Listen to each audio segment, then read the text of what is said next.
I'd rather laugh about it. This is the fifth time that I'm recording this thing. I hope I get better at it, honestly.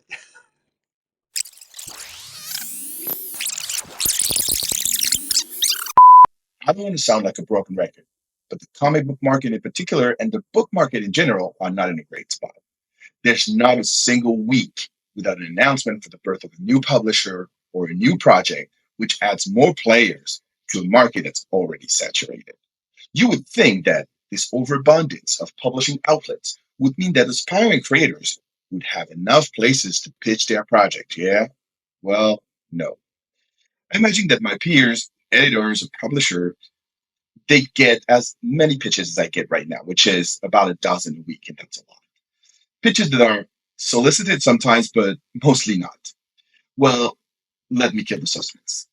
99% of these pitches are not going to become graphic novels or comics that we'll be publishing at FairSquare Comics and likely anywhere else. Why? Well, that's what we're going to talk about today.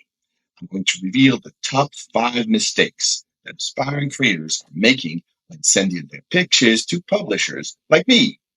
My name is Fabrice Sapolsky. I'm a creator and a publisher, and I've been around for 27 years in the business and counting. I'm your host. This is Fave Fridays. Hit it.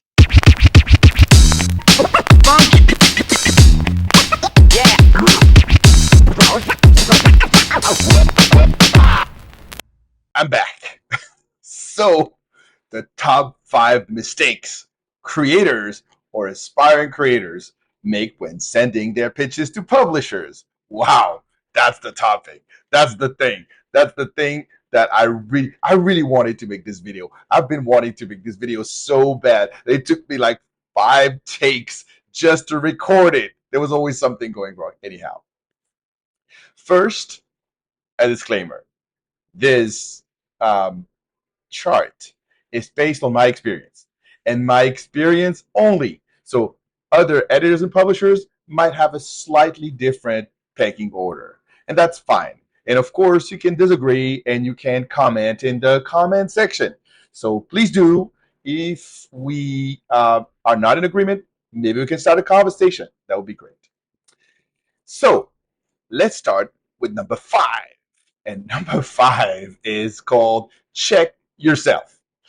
So when you're sending your pitch with typos, or you butcher the names of your editors or the publisher you're sending it to, well, this is not very smart. And I can't tell you how many times it happened to me.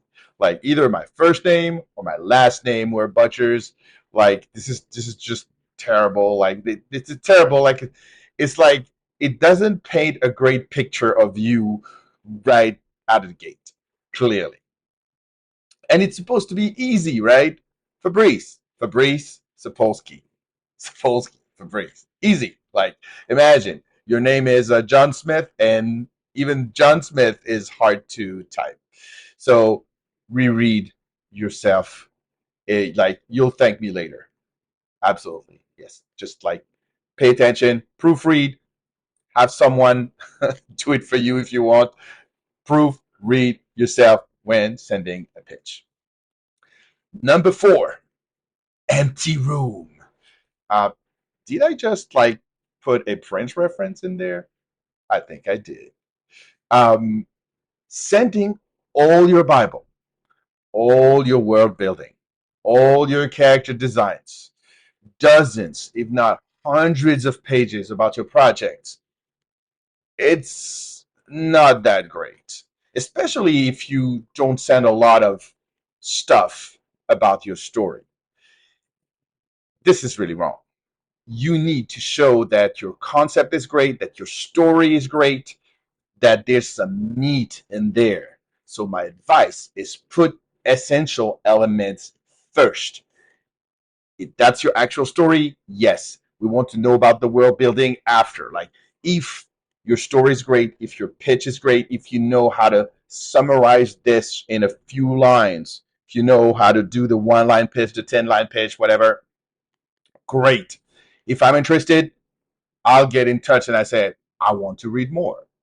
But don't me with all your all your stuff. Like this is too much. Like, and I will quote the great Mark Waid, who I had the pleasure of working with a few years ago. He always said something like, when I receive a pitch, the first question that I'm asking is, why should it exist? Why should this comic be produced and published? And this is a very important question that I'm asking myself every time I get a pitch. It's like, should I do this? Is it important? And you have to ask yourself the question yourself as a creator. There's a place for every comic, but not as every publisher. Sometimes you have something that is very personal and self-publish it. That's fine. But if you're going to send a pitch to another publisher that is not you, that doesn't have the same kind of connection with the topic, pay attention. Most of the people you're talking to or you're sending your pitch to have no clue who you are. And most of the time, they don't have any emotional connection with the project or the topic. And thus, they won't necessarily be able to understand in a clear and precise way what you want. So get straight to the point. Do it clean, do it fast. Okay? Thank you. Number 3, get this mother out. That's anyhow. Um, what I want to say here is, don't send offensive, divisive, or hyperpolarizing pitches because it's not a good idea. Especially if you're sending it to a mainstream publisher, or if you're sending it to a publisher that has no track record of publishing those kind of books. This is fine. Like if you are sending it to a publisher that is doing political books, that is doing books that are meant to start conversations, that are meant to be punchy, to be in your face. But if you're going to send it to a publisher that is more mainstream or that has like kid stuff, like this is not a good idea to assume that their opinion and yours is going to be the same. Like you have to find the greatest common denominator. That doesn't mean that you have to be vanilla.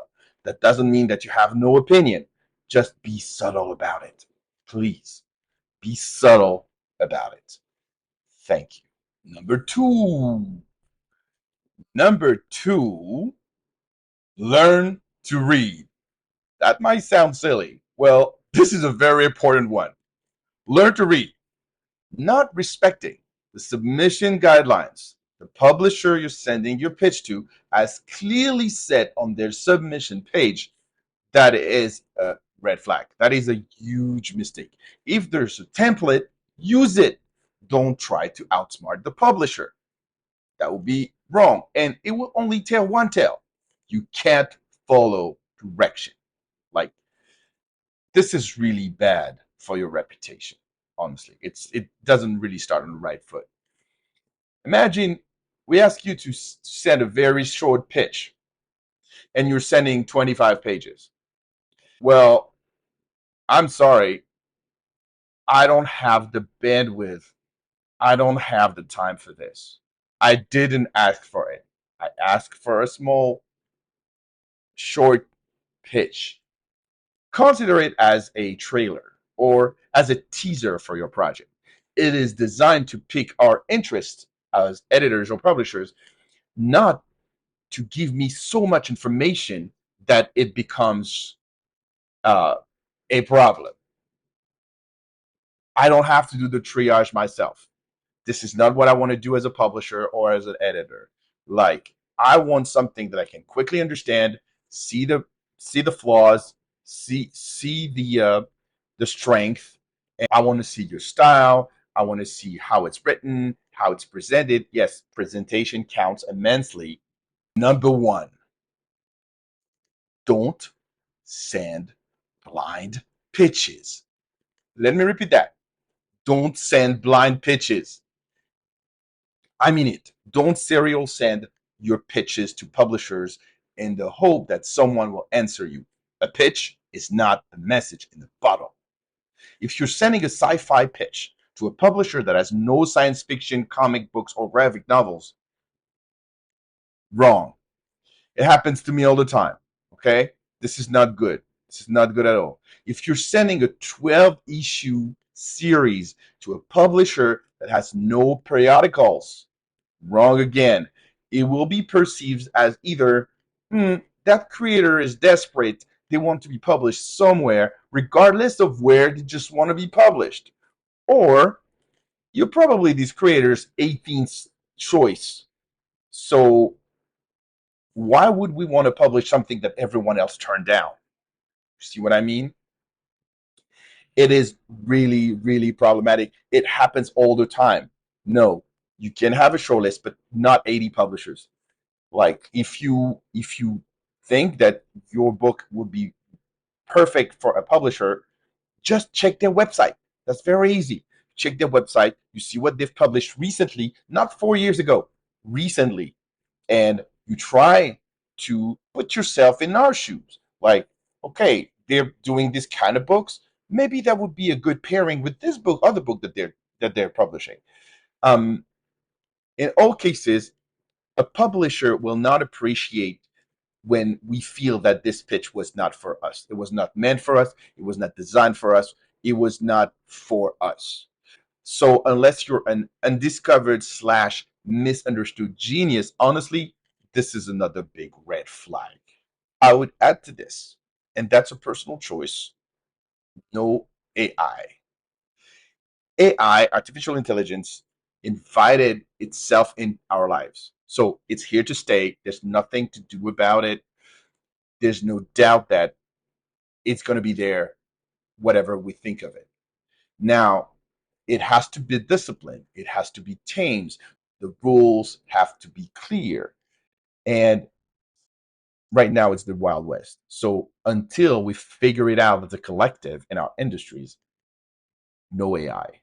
If you're an artist and you want to put some artificial intelligent images next to your pitch, we will see it. This is not a good look.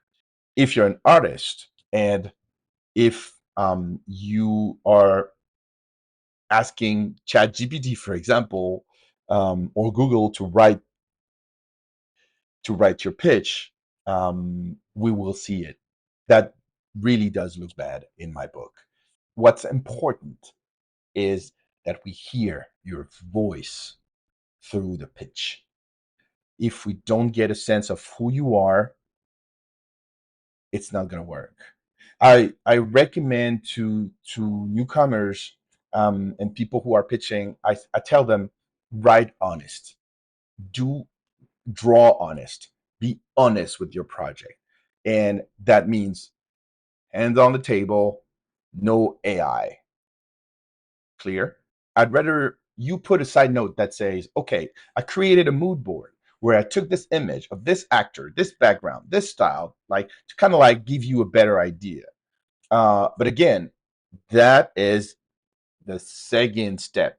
First step is sending a short pitch, get a clear idea of what you want to do, and we'll take it from there.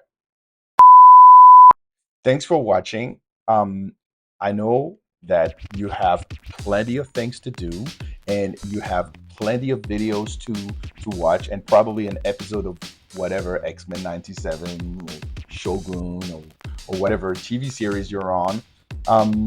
But I would appreciate if you hit the like button, the bell for notifications, and you subscribe to the channel. I need it to make sure that I can carry on and keep producing content for you guys. Hopefully you appreciate it. Thank you very much for watching, and I'll see you in the next video.